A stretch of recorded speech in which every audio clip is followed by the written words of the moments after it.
Hi, I'm Jake. I make RPG supplements and videos about Pathfinder 2, or PF2. I love PF2. And I love Loot. He's adorable. And I'm continuing the series on superpowers because there's just so much in the system that needs to be shown to everyone so you can use it. So I recently went through the Aftermath Feats. Not all of them, but I at least explained them. I'm starting Deviant Feats. I'm going to do this over at least 2 videos because there's a lot. I'm going to read the blurb about Deviant Feats and how they work in the system. The Deviant Feats, many of them, feel more like superpowers than the Aftermath Feats. The Deviant Feats are actually why I wanted to start this series, on talking about like having a superhero or somebody that feels like they have a unique superpower from another realm, more so than Aftermath Feats. Deviant Feats, Deviant abilities, are feats that you can take that give you a power and a drawback. And the more you use the power, the more of a drawback you get.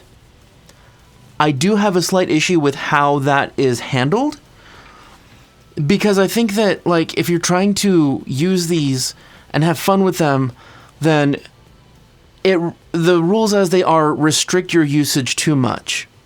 Like, you can only use them a few times per day, and then it harms you seriously, and you can't use it for the rest of the day. I just want to extend that a little bit so you can have more of the feel of it in your character. All right. So for Deviant abilities, the in-world blurb it gives is... Oh, and this is also from the Dark Archive, like Aftermath Feats. Dark Archive had so much interesting shit. The frost struck in the time it took him to look. No waving fingers, no incantation, no circle of ancient runes hanging in the air. Just ice covering everything he laid eyes on, his breath hanging white in the summer afternoon as chills racked his body. Deviant abilities, Deviant Feats, are always rare. And you can also take some of these and, like, add them to or create new archetypes from them. Like, I modified the vampire archetype with one of the troll-themed Deviant abilities. Though Golarion contains classically trained spellcasters, descendants of magical creatures, an entire species who can invoke ancestral patrons for supernatural aid, there are always some who gain unique and unstable powers in strange or unorthodox ways. GMs can use the rules here to grant these so-called deviant abilities to their players and incorporate them into their games. A deviant ability can be the result of exposure to exotic energies, a boon from a powerful entity, cutting-edge scientific experimentation, or any other process that makes sense for your story. Acquiring a deviant ability. There are 2 main ways to approach deviant abilities in your game: as an intentional and persistent part of a player's character that is intrinsic to them and grows throughout their career, like they're based around this power, or as a more turbulent and transient power they gain as part of an ongoing campaign intended to be acquired at a certain point in the story and to eventually burn out or fade away when that chapter of the story is told.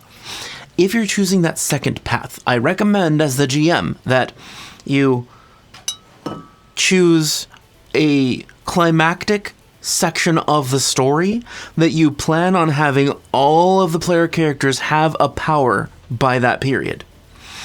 It might be the same power or a different power, but if it's the same power, I recommend that you flavor them differently, and it'll suggest that too in a second.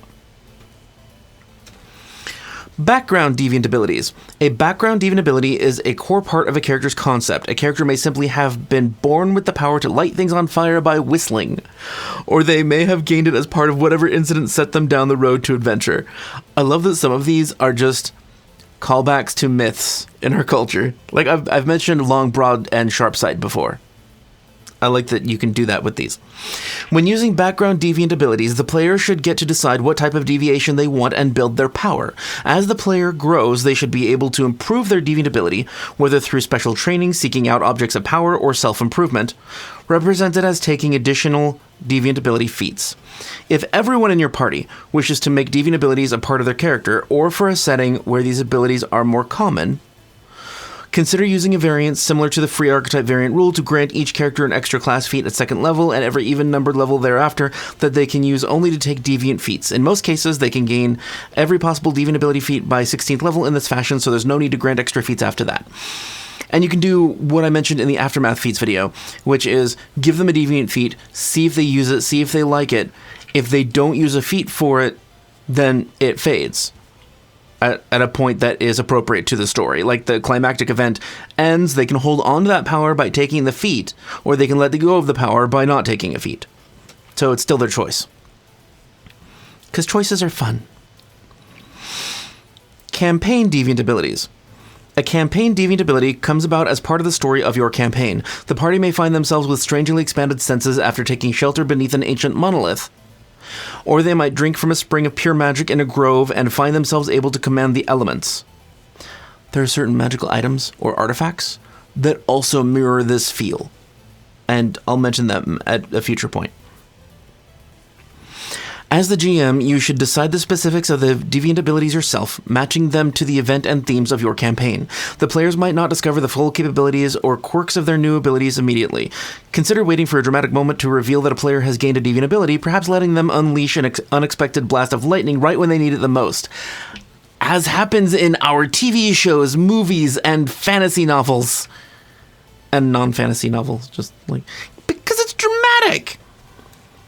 Drama matters.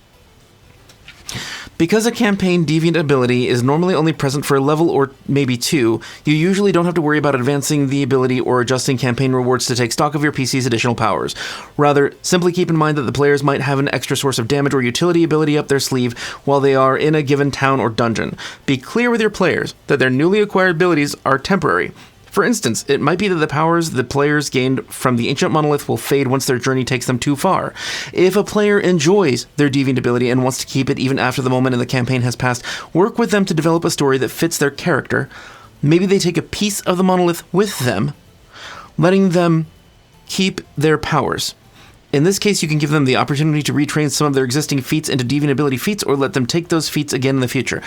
This has a very similar feel to the 3.5 planar touchstone powers, where you could, like, go to the plane of fire and drink from the headwaters of this cascade of lava flowing from a lava spring.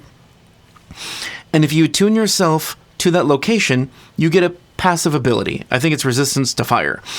But if you drink directly from the lava, you get to throw fireballs after that. And this can be done similarly. They go to an exotic locale. Like, I was like 12, but I was in on a game that my brother was playing, and I got to, like, go behind the scenes and listen to what all of the player characters had gained and stuff.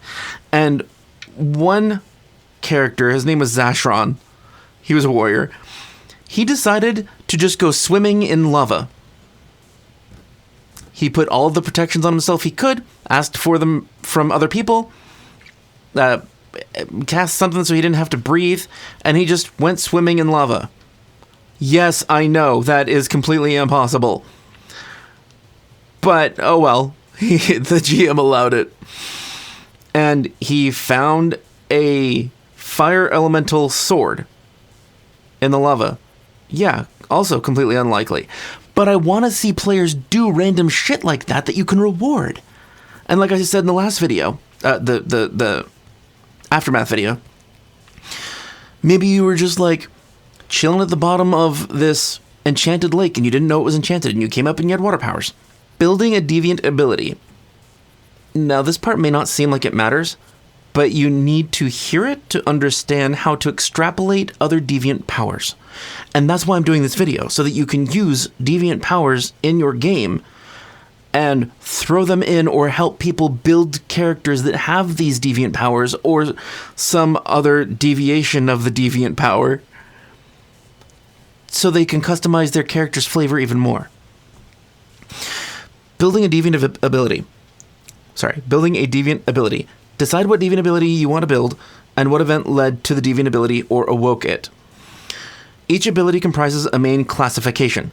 grouping energy projection or enhanced physiology together with an attendant backlash effect that can occur when the unstable power is pushed too far. And finally, one or more strange quirks that personalize the deviant ability further. So those are bolded terms. They matter. Classification, grouping of powers. Backlash, things that happen that are negative to you when you use your abilities. And quirks that personalize the power. If building a background deviant ability, take a feat from the classification that best matches the power you want. These ability classifications determine the general theme of your ability as well as what type of backlash can happen if your ability runs rampant. For instance, if your power is to breathe blasts of electricity, you could take the Storming Breath feat from the Dragon classification, which covers energy manipulation. That's the Dragon classification in general, covers all sorts of energy manipulation. They just call it Dragon. It doesn't really necessarily have to do anything with dragons. Like the Troll one has physical things and lets you regenerate, but it doesn't specifically have the flavor of a troll. Once you have gained a feat in a given classification, you can take only feats from that classification, as well as universal deviant ability feats. The universal deviant ability feats are just feats that increase any deviant feat. So they're not extra powers. They just give you... I think it was a Marvel card game, it was called a stunt. It's just an extra ability your natural power gives you. Like hyperspeed would also allow you to appear in multiple locations at once, as an example. So you can have like specializations of Storming Breath, for example. If you are playing with campaign deviant feats, simply grant your player the abilities that best fit the story, ignoring the split between classifications if needed. Okay, deviant feats are class feats. That's why it suggested giving the players extra feats like a free archetype kind of thing. So I'm not going to read all the details about how the DCs work, because it's pretty straightforward. It's on Archives of Nethys, or it's in the Dark Archive. But I do need to cover Backlash because, well, this matters. The same blood that lets one of the dragon descended spit out a gout of flame is precisely what keeps the inside of their mouth from being singed in the furnace. Deviations, unfortunately, lack these safeguards, their powers coming from haphazard circumstance and interactions rather than intentional design. A character using their deviation always risks the chance of backlash. And this is what I want to change. So I'm going to read you what it says first and then my suggestion. Whenever you attempt to use a deviation, roll a DC 5 flat check. On a success, you use your deviation and the DC for subsequent checks increases by 5 to a maximum of 20. So no matter what, you get to use your power. But you make a DC 5 flat check. If you succeed, the DC goes to 10 next time you try to use the same power. On a failure, you use your deviation and then suffer a backlash effect, after which your flat check DC resets to 5. Backlash progresses from mild to moderate to severe. When you have already taken mild backlash in a given day, the next time you would take backlash, you'd take the moderate backlash instead, and if you have already taken moderate backlash, you'd take the severe backlash instead, and your deviation can't be used for the rest of the day. Yeah, so if you fail your DC 5 flat check 3 times, you're done using your powers. That's something I hate.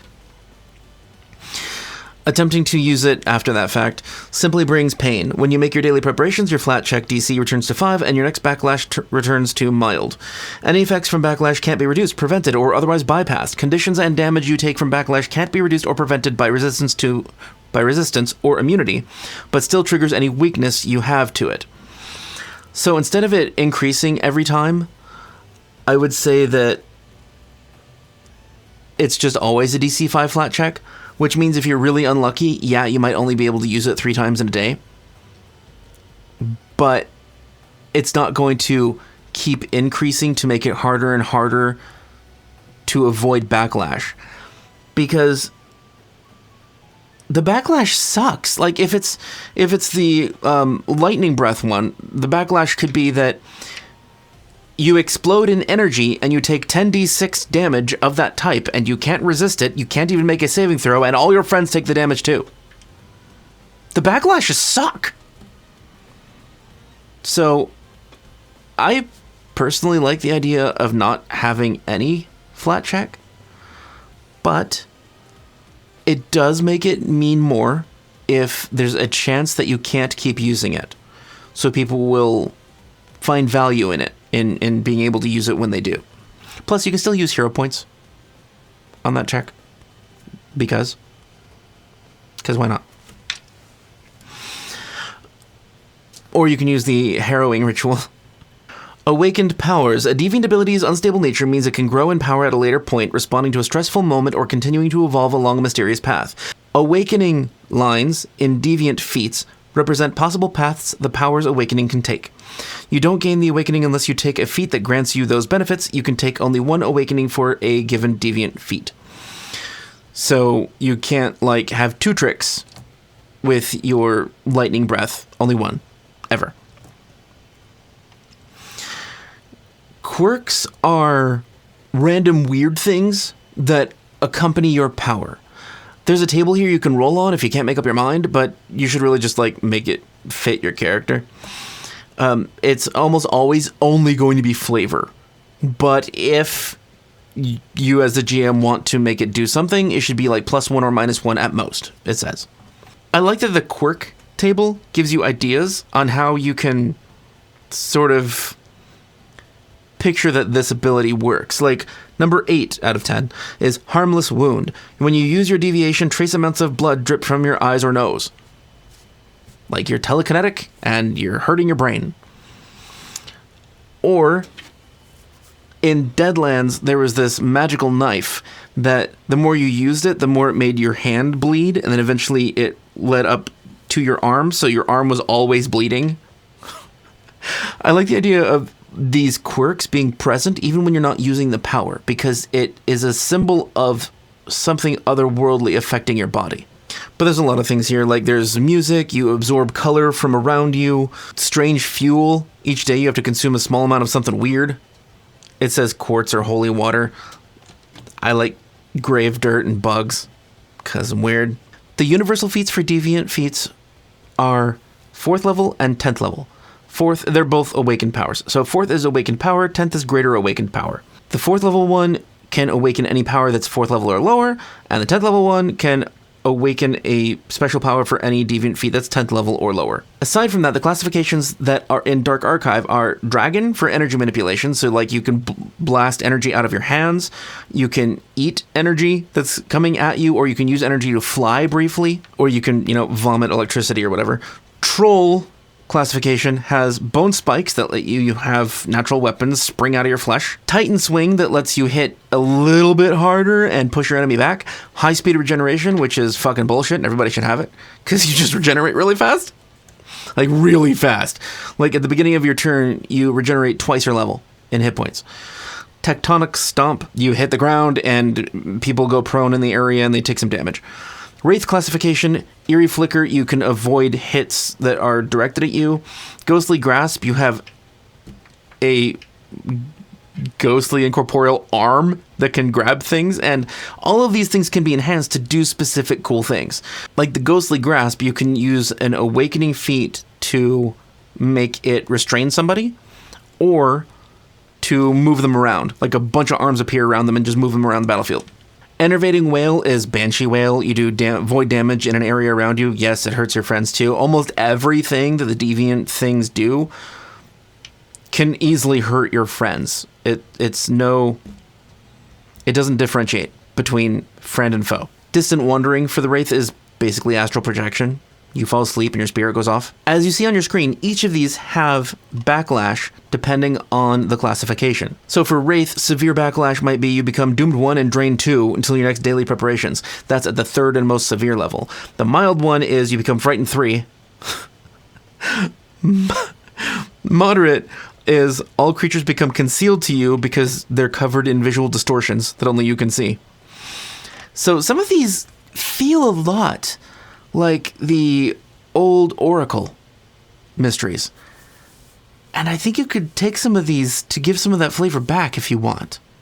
So in addition to the Universal classification, Dragon classification, Troll, and Wraith classifications, the second Adventure Path book in Wardens of Wildwood, Severed at the Root, has a lot of cool player-facing stuff, including 2 new deviations, 2 new classifications of deviant abilities.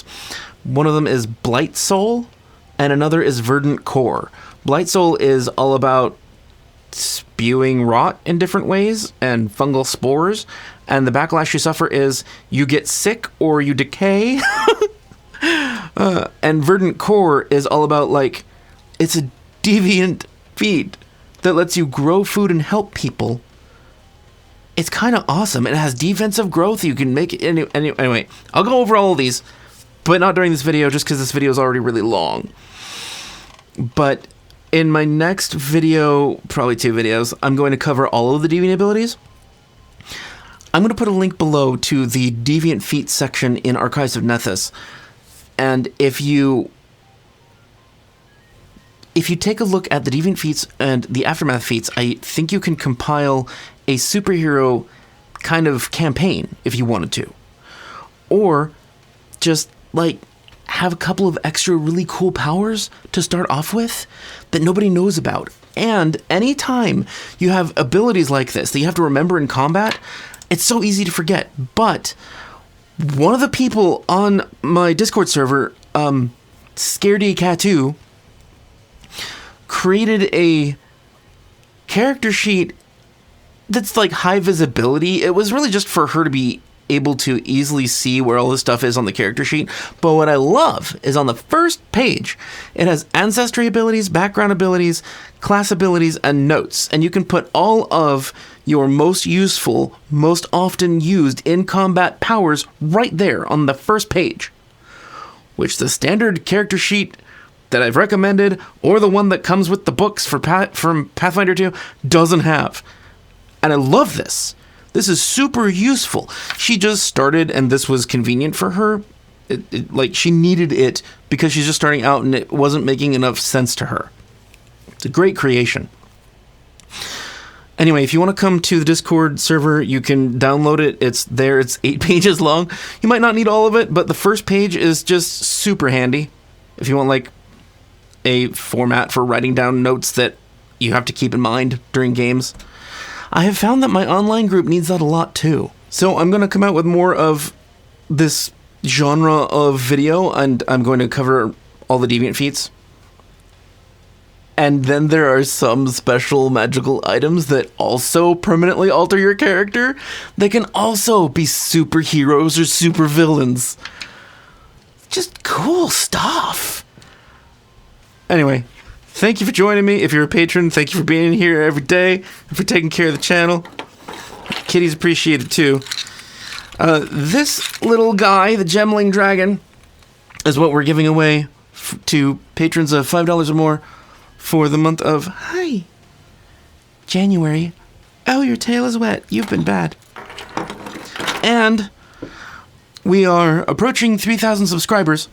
When we get to 3,000, we're going to be doing a giveaway to anyone that comments on that giveaway video, so not just patrons, to get an 80mm liquid core D20.